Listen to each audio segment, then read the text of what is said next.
Сәлем достар, біз бүгін құймақ дайындаймыз.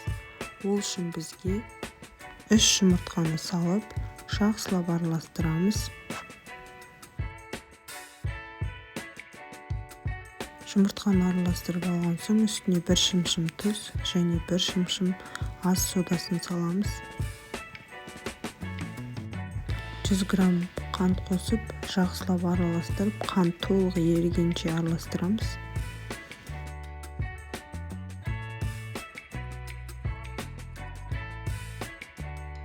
«200 мл сүт құямыз. Жақсылап араластырамыз. 200 мл қайнаған су құйып, тағы да жақсылап араластырамыз. 50 грамм сұйық май қосамыз.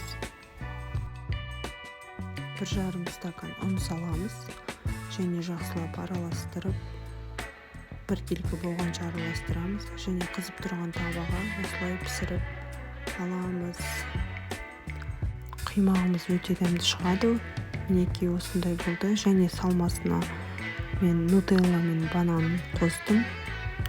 Осылай салып, банан қосып, осылай орап шықтым. Салмасына творог салсаңыздар да болады. Мінекей осындай құймақтар дайын болды. Жасап көріңіздер. Дәмі өте керемет, таңғы асқа жақсы идея. Видеоға лайк басып, YouTube каналыма тіркеліп кетіңіздер.